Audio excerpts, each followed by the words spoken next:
Bom, o assunto de hoje é tabagismo. Será que é possível utilizar técnicas da medicina chinesa, como a auriculoterapia, por exemplo, para ajudar você a parar de fumar? Existem evidências científicas sobre isso? E a resposta é que sim, existem algumas evidências científicas, não são muitas evidências, é uma área ainda pouco estudada, mas existem sim alguns trabalhos sendo executados e publicados nas bases de dados, e eu vou comentar aqui sobre algumas evidências, né, sobre alguns resultados satisfatórios que a gente encontrou por aí fazendo um estudo sobre esse tema, tá? Então, gente, primeiramente, quando você trabalha com vícios em geral, seja o tabagismo, seja o vício de consumos por bebida alcoólica, por comida em geral, por compras, qualquer tipo de droga, esse tipo de hábito é um hábito bastante difícil de ser mudado, né? Envolve muitos fatores, envolve fatores psicológicos, ambientais. É muito importante também que a pessoa que está se submetendo a um tratamento anti-tabagismo, né, de cessação do tabagismo, que ela queira parar de fumar, que ela esteja num estado já de conscientização de que ela realmente quer parar. E isso é uma escolha pessoal dela. Por quê? Tem muitas pessoas que vão, né, para algum estudo de pesquisa, porque o pai pediu, porque a mãe mandou, porque o marido não aguenta mais conviver com a pessoa, enfim. E aí a pessoa não necessariamente chegou àquele estágio de consciência, de necessidade mesmo, ela contempla o hábito de fumar, ou seja lá qual for o hábito dela, né?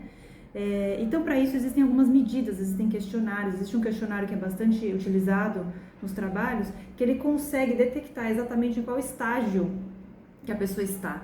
Se ela contempla o hábito de fumar, se ela tem consciência da importância de abandonar o hábito, mas ela ainda não tem tanta vontade assim, se ela está realmente decidida, se ela está se decidindo. Então existem formas de se mensurar por questionário mesmo. Existem também algumas ferramentas que o pessoal usa muito para avaliar o estado psíquico de cada pessoa. Então, para avaliar a depressão, para avaliar a ansiedade, para avaliar a qualidade de vida. Ao longo desses estudos, as pessoas são avaliadas para ver a evolução, se a qualidade de vida dela melhorou, se ela está confortável com essa situação, com esse progresso dela, né, ao longo do protocolo de cessação de tabagismo.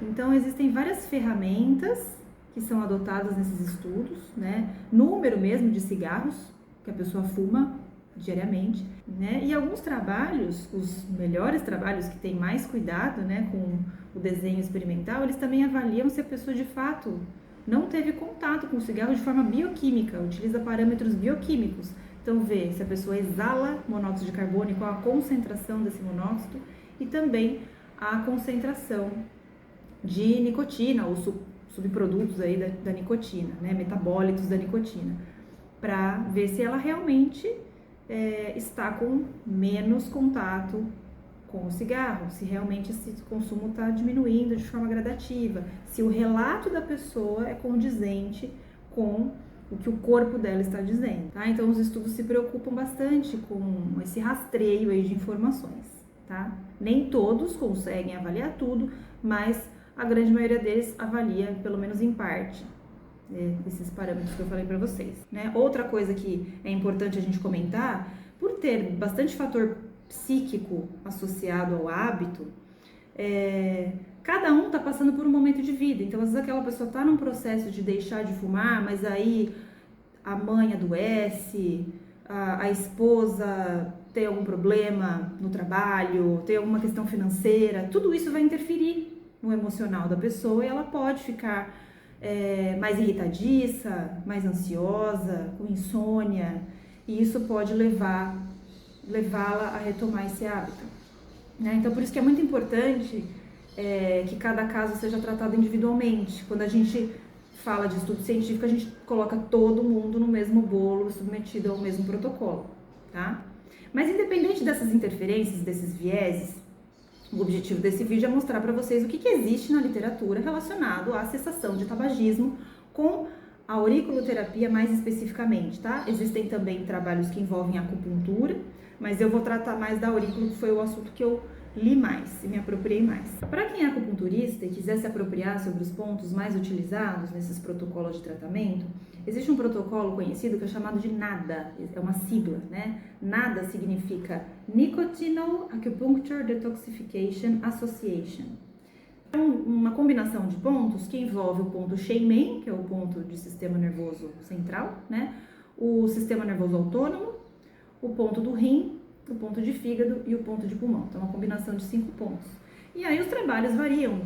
Alguns combinam com ponto de boca, ponto de traqueia, ponto de diafragma, todos os pontos associados ao sistema respiratório, região torácica, né?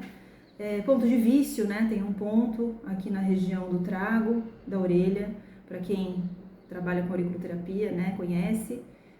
Também é um ponto que é interessante de ser associado. E aí fica a critério do terapeuta usar a combinação melhor e testar qual que funciona mais, né? Os melhores resultados apresentados envolveram agulhas semipermanentes ou agulhas filiformes com estimulação elétrica. Teve um trabalho que mostrou resultados muito bons com laser, simples aplicação de laser, e aí dados mais detalhados como a frequência, né, o tempo, estão nos artigos que eu vou deixar de referência para vocês. Então o que eu quero deixar claro aqui é que é um tema ainda pouco estudado, não existem estudos robustos avaliando isso, uma população grande de tabagistas que estão em um programa de cessação, mas existem algumas evidências importantes que não devem ser ignoradas, tá? Trata-se de uma estratégia não medicamentosa que pode ser associada ou não a uma estratégia medicamentosa, né? Pode ser usada em combinação com outras estratégias, como um apoio psicológico, um programa de exercício físico para melhorar essa capacidade respiratória, né? Para melhorar a questão da ansiedade, né? Porque sabe-se que o exercício físico tem um importante papel também na redução da irritabilidade, né? Na liberação de endorfina, sensação de bem-estar para o corpo. Eu ressalto a importância, de novo, sobre os estudos científicos serem cada vez mais praticados ao longo do mundo todo, né? Eu acho muito importante a gente acompanhar as evidências científicas que vêm sendo descobertas, né, em relação a esse tema, e essa é a proposta desse canal, mas eu sempre faço um paralelo sobre o tratamento individualizado. Então, existem dois mundos, o mundo científico, que ele coloca todo mundo no mesmo protocolo, na mesma caixinha, e o lado bom disso é você registrar de forma sistemática exatamente o que acontece com cada voluntário, com cada paciente, registrar uma evolução e esses dados serem disponíveis, publicados para o mundo inteiro ler, né? Eles ficam depositados em bases de dados. Muitas das vezes esses artigos são gratuitos, né? Eu, por exemplo, tenho acesso a muitos artigos gratuitos e essa é a finalidade, né? O estudo científico ele fica disponível para a comunidade toda ler e se apropriar dos dados. Por outro lado, o tratamento individualizado, na minha opinião, sempre é melhor. Aquele tabagista específico, ele está com insônia, ele está tomando medicamento, tem algum efeito colateral do medicamento? Qual é? Vamos tratar junto. Ele está conseguindo reduzir o número de cigarros ao longo das semanas? Então vamos continuar por esse caminho, vamos estabelecer metas para esse paciente, né? Vamos estabelecer umas metas dentro da realidade dele, do que ele consegue entregar, do que ele se propõe a fazer, né? E aí sim a gente tem muito mais chance de sucesso, né? Então eu me baseio muito nos estudos científicos para traçar as minhas estratégias de tratamento. Então, eu gosto muito de ver o que vem sendo utilizado por aí, o que está dando certo. Se eu sei que o tratamento com agulhas mostrou resultados melhores, por que eu vou usar semente no meu paciente? Eu vou usar agulha, eu vou usar eletro, né? E aí, junto com isso, eu vou adaptar pontos que aquele paciente especificamente está precisando, tá? Se é um paciente mais apático, mais irritadiço, né? Não tem porquê eu ignorar essas informações e complementar o tratamento, tá bom? Então é isso que eu queria falar para vocês, estou à disposição, comentem o que vocês acharem necessário e me deem sugestões sobre novos temas que vocês querem saber, sobre o estado da arte aí, da literatura, sobre esse assunto, tá? É isso aí, gente, obrigada!